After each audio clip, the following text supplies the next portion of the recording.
大家好，我是扫地僧。2023都过了一半了，如果你还没有副业，又或者你的副业收入没有达到你薪水的2倍，那无论是为了你自己还是身边的家人呢，这部影片你一定要看到最后。你思考一下，你是不是只有单一的收入？你一个月花钱以后还可以剩多少钱？如果你生了一场大病，这些存款能够应付吗？就算你有买保险，那保险能够抗通胀吗？而万一你失业了呢？你可能认为你的工作不可能丢的，但这只是你自己的认为，老板可不这样认为啊。裁员在当今这时代不是很普遍吗？美国的大银行都能说倒就倒了，微软、Tesla， 甚至连 Netflix 这些以员工为本的公司都裁员了。就是这已经不是特例，而是经常发生的。很多人一睡醒就失业了，并不是因为他干得不好，而是因为一条政策或者是人工智能的出现，导致了整个行业都消失了。那请问你可以用你自己、你的父母还有你妻儿的未来都压在你的公司上面，保证你的老板一定不弄走你吗？你40岁才失业的话怎么办呢？你会瞬间进入到一个死局里面，因为你会发现你一下所有累积的经验和人脉几乎都没有用了，因为你曾经的老板可能也在找工作。所以一个人既然要出来混，就应该要成熟一点。很多人说上了一天的班很累了，已经没有心思做副业了，所以呢就躺在家里面打游戏、看综艺，还有看追不完的剧了吗？对啊，这些活动都是免费的，但是你的时间却不是免费的啊，因为你选择了免费的娱乐，其实就是放弃了你业余能够赚到的钱，同时你让这些廉价的快乐侵占你的思想，慢慢的你就被洗脑成一个躺平的人，把赚钱变成是一件很痛苦的事情。就跟以前你去上学要复习要考试一样，是很痛苦的。但我告诉你，其实赚钱对我来说就是一场游戏，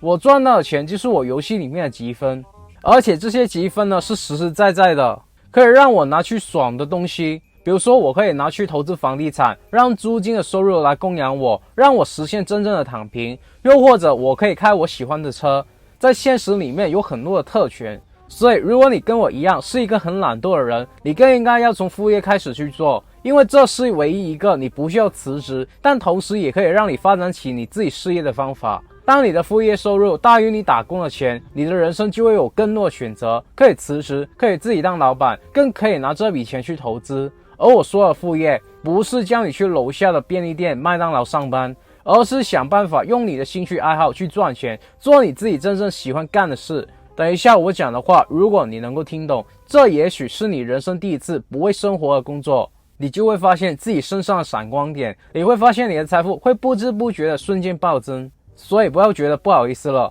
为自己的未来和这部影片点赞。而这个频道是专培养老板、投资家、有钱人的。如果你以后不想要再错过这些资讯，你一定要跟其他50万的兄弟姐妹一样，免费的订阅我的频道，然后开启小铃铛。首先，如果你认为副业是为了补贴家用的话，那你就不要去做了，因为只会让你的这个生活呢过得更加的苦。我认识一个公司的小主管，他平时把自己的工作都交给新人下属去干，自己呢就可以弹性的上班，兼职去替一些小孩补习啊，而晚上就去当保安，在夜深人静的时候呢就去睡觉。那我怎么知道呢？当时我还在读大学，这人是我的师兄，他很炫耀的在我们面前讲了这件事，并且说自己可以在40岁左右的时候退休了，因为他拿了这笔钱买了保险的理财产品。很多人马上就去奉承他，而我当时就笑了。等到他40岁的时候，保险理财大意每个月给他的利息，通胀之后呢还值多少钱呢？20年前$1000就足够生活了，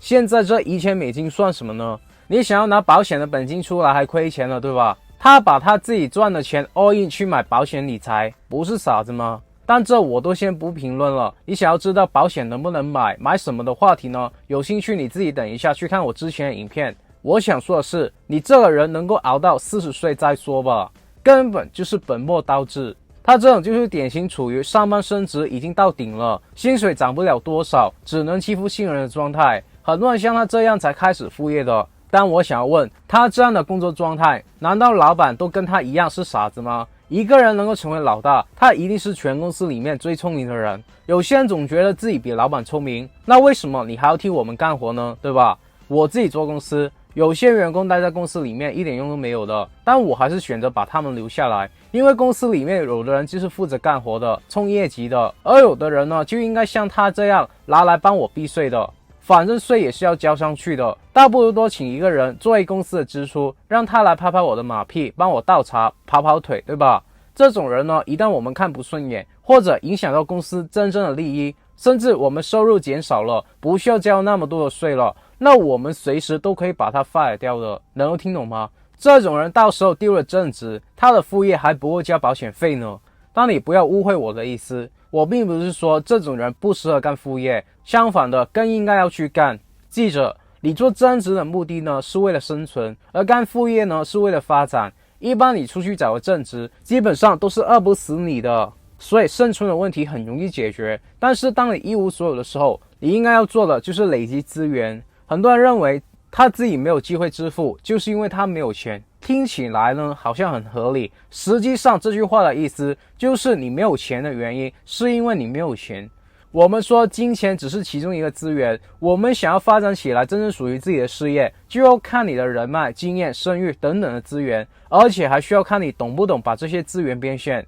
所以今天你可以问问你自己，你把时间拿去麦当劳送外卖，你能够得到什么资源呢？多吃几顿炸鸡，还是骑车的技术呢？你认识到的人对你未来的事业有帮助吗？就是你要学我的思维，比你真正去干什么更重要啊！听好了，我自己偶然之下接触到一家非常好吃的越南粉，好吃到什么程度呢？我吃过这一家以后呢，以前我觉得好吃的越南粉都觉得很难吃了。为什么这么好吃呢？是因为它的汤底很鲜，但这家越南粉不懂营销，所以不太出名。那么我一瞬间就生出了一个想法，我想派几个员工进去学习他们的汤底是怎么弄的，然后改良一下，自己在台湾啊、香港、美国弄几家分店，投入也不需要太大，我敢保证绝对是排队排爆了。这就是赚资讯差最简单的玩法。但我的整个思路都听懂了吗？我不是说你去餐厅副业打工是没有前途的，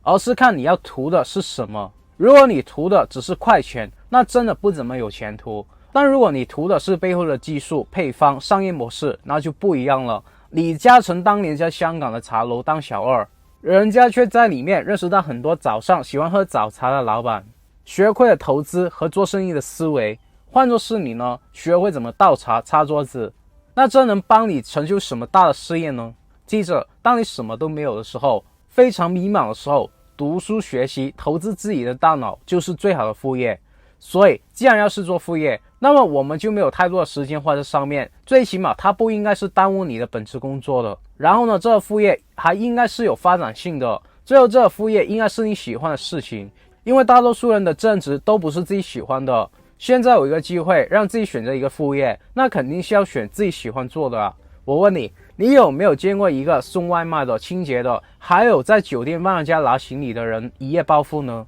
在当今这个时代，有太多了，不是吗？因为他们选择自媒体，首先这个投入少，只需要一个手机和电脑基本的装备就够了。你想想，这些你本身就有的话，不算额外的投入，对吧？第二，风险性几乎都是没有的，只要你不是头脑发热的那种，去烧钱拍一部电影，基本上是没有什么损失的。你损失的只是你业余的时间和电费，但这个将会是转换成你思维和能力的提升。很多你以前不会想到的答案，比如说你从前不知道自己的人生目标，你想要成为一个什么样的人，你擅长什么，你能做什么。你在拍影片的时候，就好像闭关修炼一样，你将会一瞬间的开悟觉醒，你的头脑将会打通任督二脉，成为帮你赚钱的资产啊。然后第三，你不需要考虑什么人际关系之类的，你做自媒体不需要去奉承你的老板和同事维护关系，你只需要坐在家里面就可以拥有很强大的人脉。你想一下，看你影片的什么样的人都有，他们会追随你，就是喜欢你这个人，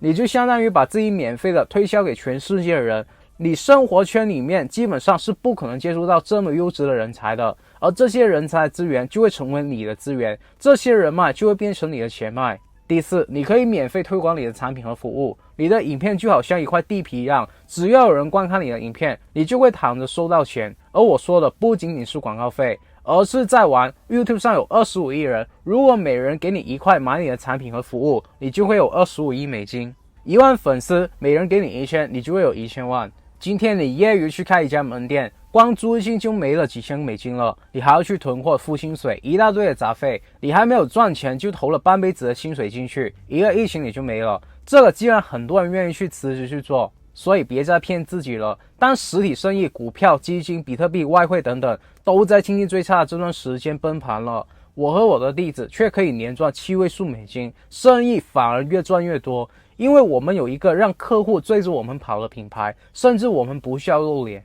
具体是怎么做到的呢？什么都不说了，我把整套方法记录在我2023自媒体培训营里面，定价是300美金。但是留意了，今天不需要300、200、100，甚至连1块美金都不用，只要你订阅我，跟我结个缘，你就可以免费走进我们培训营里面。如果你现在看到这个机会，你缺的只是一个真正有结果的师傅带着你，那么你唯一要做的就是点击影片描述上的第一条链接去报名。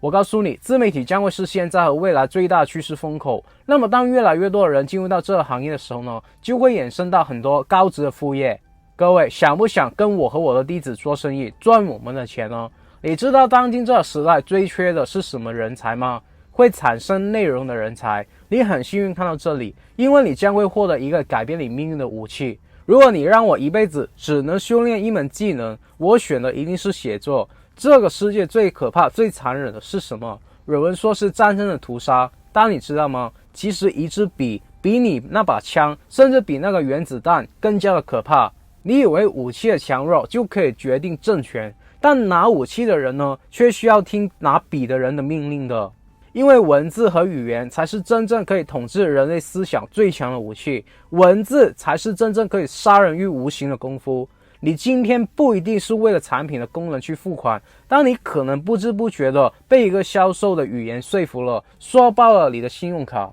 今天你的工作干得再好，你也会被你的老板叫去房间里面痛骂，但有的人却单凭一张嘴成为了你的上司，去管理你。为什么呢？因为你在做工作，而他们是在讲工作，而讲跟写其实是一个道理的。很多人被学校植入了一个观念，就是认为写作好的人，他们的文笔语法都一定是很好的，要用很多修辞的手法，想要表达的内容呢，要写得很高深莫测，所以这就让很多人却步，认为自己的能力做不到写好文章这件事。其实不然，我们写作的目的呢，不是为了成为大多数要死了以后才会出名的作家，而是在我们活着的时候，透过我们的文字来扩大我们的影响力，继而赚钱，达到财富自由。什么叫做大的影响力呢？就是要影响到足够多的人嘛。那你写的文字一定是要让足够多的人来看懂啊。比如说你把我这部影片看到现在，我讲的话是你能够听懂的吧？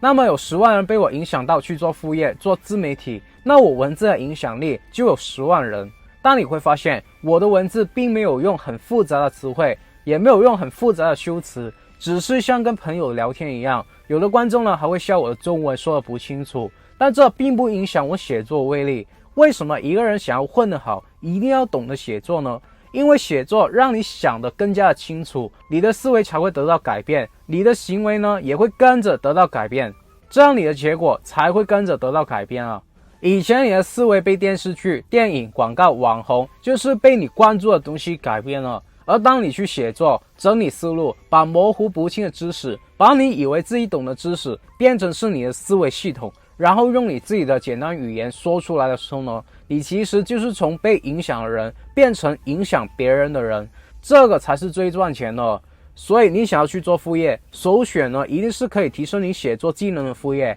现在这么多人想要做自媒体，这个就是庞大市场啊！你可以帮他们的影片写内容、写文案、写脚本，不管这内容写出来以后有没有人看，都跟你无关，对吧？因为你写一篇文章，你就会得到一笔的钱。然后当你写的内容爆火了以后呢，比如说今天你帮我写了一篇文章，有1000万的人看，那么以后我再找你去写文章，我是不是要付你更贵的价格呢？而当你知道怎么让1000万人观看了写作秘密之后呢，你是不是也可以做起自己的自媒体呢？我告诉你，写作的技能真的是赚爆了。我很多的例子，他们自己都是老板的，他们做传统生意都赚了很多钱，想要扩大规模，做起自己的自媒体账号，但他们却没有时间去自己写文案和脚本，那怎么办呢？这时候他们是很愿意付一个很不错的价格去请一个文案的写手的，包括我也是。我自己呢是非常热爱写作的，但我一直想要找一个人来分担我写作的工作，比如说帮我策划每周讲什么话题，给我提供资料等等，但我一直是找不到。所以如果你是一个写作人才，你觉得你写的比我还要好，但是你又不知道什么原因不想做自媒体，那 OK， 你把你的履历和作品发过来这个邮件，被我看中的人呢，我们讨论一下怎么合作，我绝对会给你一个很高的回报。那怎么开始写呢？记着，你想要做出什么样的改变，你就要写什么。你如果想要做自媒体，你就写如何做自媒体；你如果想要赚钱，你就写如何赚钱。你可能会觉得我不懂赚钱了，那怎么去写如何赚钱呢？不懂就要去学啊，多么简单的道理。你去找一本书，或者是找一个人在这方面有结果的，你跟着他去学习就好了。学完了以后，你通过写作去理解知识背后的知识。因为写作本身就是一个思考的过程，写完了把文案卖给别人，或者发到 YouTube 上就可以了。就好像我自己以前一无所有的时候，我把《富爸爸穷爸爸》一系列的书都看完了，甚至有的我都看几遍。我每一次我都会写一篇心得作为总结，慢慢的我不用想都能够说出这本书的底层逻辑是什么。后来我自己做生意，认识到老板他们没有看过这本书，那我就把这本书的知识当成是自己的，跟他们讲，他们就很佩服我这么年轻就有这种思维体系，所以他们就愿意跟我合作做生意啊。我每一次看完一本书，学完一个课程，我就把里面的知识当成是我自己的，我把它总结写出来，这样就会形成我自己的思维体系。然后现在我看每一本书，我只是看标题啊，我都能够大概知道他想要表达的是什么，我都可以用自己的思维体系去解读这本书，讲出跟这本书不一样，甚至比它更特别的观点。这个就是我当初混起来的秘密。所以从此刻开始，你每天写一点，你1年以后肯定会回来感谢我的。那么其实自媒体下面还会牵扯到很多的副业，比如说是剪辑啊、配音、运营、策划等等，甚至说像我影片这样的动画制造，这些你做进以后都可以去独立成立一个公司去接案子的。只是说写作才是最重要的，因为你除了可以写影片的文案，你还可以写广告、email marketing 等等的文案。总之写作副业呢，未来你不用愁赚不到钱了，你做起来以后还可以自己去培养员工，替你去接案子，对吧？那另一种类型的副业呢，就必须要是跟销售有关的。一家公司怎么赚到钱？发明一个改变世界的产品就可以赚到钱了吗？你发明一台比 iPhone 更牛的手机又怎么样呢？你卖得出去吗？你的营销策略会比 iPhone 更牛吗？今天我们说 ChatGPT 可以取代很多人类的工作，但基本上你 AI 是很难取代销售的工作的，因为销售的本质说简单一点，就是别人愿意付钱给你，是建立在信任上面，建立在人与人打交道上面。你今天如果有一份让你饿不死的工作，那你副业就去干销售吧，去一家大的销售公司，有专业的销售培训系统的大公司，去学习销售的技巧。比如说我身边很多的老板，他们一无所有的时候都是做保险和房产中介起家的，因为你不需要去发明一个产品和服务，你只需要专注于把产品销售出去就好了。我最近呢到另外一个地方开公司，我要到那边租办公室、租房子、请人注册等等，有很多繁琐的事情。我带了一群人过去开拓市场，但我们什么都不懂。然后呢，我认识到里面替我们找办公室的中介，我们就在当天定下了办公室的地点，然后在3天左右就搞定了所有要租房、请人等等的问题，全都是那个中介介绍给我们的。为什么他认识这么多的人呢？因为这些全都是他以前的客户累积出来的，对吧？你思想一下，他帮忙转介绍客户，里面会不会有其他的佣金呢？而他一瞬间就帮我们解决完了所有的问题，得到了我的信任。我以后是不是有所有房产的需要，或者是其他跟做生意有关的需要，都会找他帮忙呢？而最重要的是，我是不是成为他的人脉呢？我的资源是不是能为他所用呢？比如说我是做广告营销的，如果他有客户有这方面的需要，他是不是也能找上我呢？他一次性就能够得到两边的人情。所以呢，我想要把他挖过来，而我得知他的薪水是平均销售的3倍以上。而你知道吗？他当初自己也是打工的，他把他以前赚到的钱都去投资一家奶茶店，最后直接全部亏掉。后来走投无路之下，才迷茫的干起销售。销售的收入是没有天花板的，没有上限的，取决于你的业绩。所以我建议一般的普通人，你不要看不起销售，你业余的时间可以去干销售有关的副业，练习你这个成交的技能。真的，很多人以为赚钱就是去打工，打工是什么？其实就是你从老板的口袋里面掏钱出来罢了。你只有一个客户，你老板就是你的客户，而销售就是从不同的客户口袋里面掏钱出来的。网上有很多人教人如何成为一个网红，但你知道吗？很多做娱乐、搞笑、流量很大、粉丝很多的网红，其实他们不怎么赚钱的。真正赚钱的是有个人品牌的人，有人为你的这个品牌付钱买单，才叫做做生意，